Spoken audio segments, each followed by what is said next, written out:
Hello everyone, my name is Adam Sikora and this is a devlog for my project HoneyHives. And this is a specific video about what I've called a LevelHouse. So I had a decision to make. So this is basically a skeleton of a stage, and all stages will look like this. But if I play my game, you'll see that it's populated with a bunch of tiles. And so I knew that there will be, if I continue developing the game, there will be multiple levels. And I didn't want to have to go make a whole new scene in Unity and kind of pour it over this skeleton each time just to make a new level.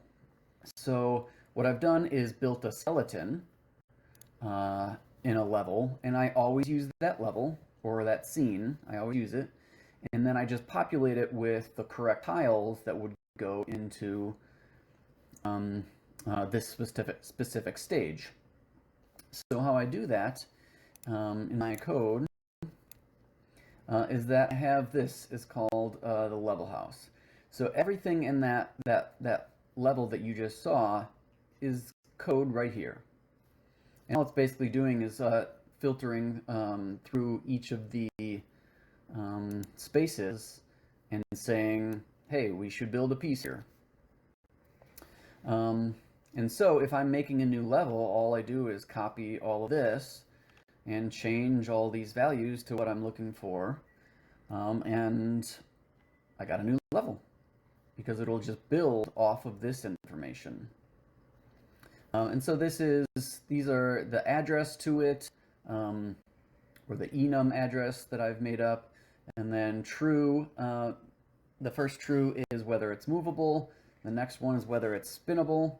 And then these are all the values for it. So if I wanted to create, a 2 here, I'll just put 2 here. And let's say I'm going to put an equal sign here.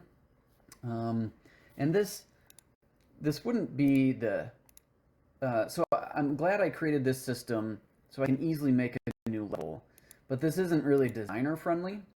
So I think if I'd really want to produce a bunch of levels, I'll figure out a way to have an editor that I built that enables me to kind of change all these things and then press output, and then it will output all of this information on where it goes, and then I just copy that into here, and I got a new level. So this level builder basically takes that information and produces, right now it's only producing the different tiles in the different places.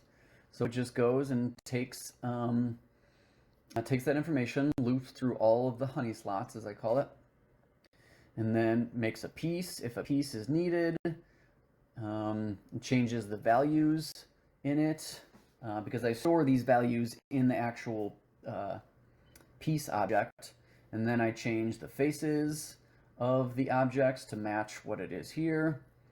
And then here are some other attributes that I transfer over to it, and then I render it, whether it's movable or spinnable. That kind of determines whether the different material that I use. And so doing this way, basically I knew that I wasn't just going to create one level, so I kind of wanted to build it from the beginning, so it could be built from information as opposed to being built from a scene file through Unity.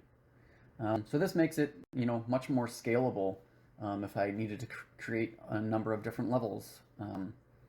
I just create it in code here. So that's all I have to say. This one's a short video, and just basically I wanted to kind of tell you my thought process in building it like this. And I've learned over my projects to not just go and build things. You kind of need to take into account the whole project as much as you can, because if I knew it was going in a direction, I can't just build something to get it out the door. unless I was like specifically trying to just build something so I can see the gameplay. But in this way, I wanted to kind of future-proof it in a way, and that's how I did it. So thank you for listening. You can check out my other videos on this project, HoneyHives, and have a great day.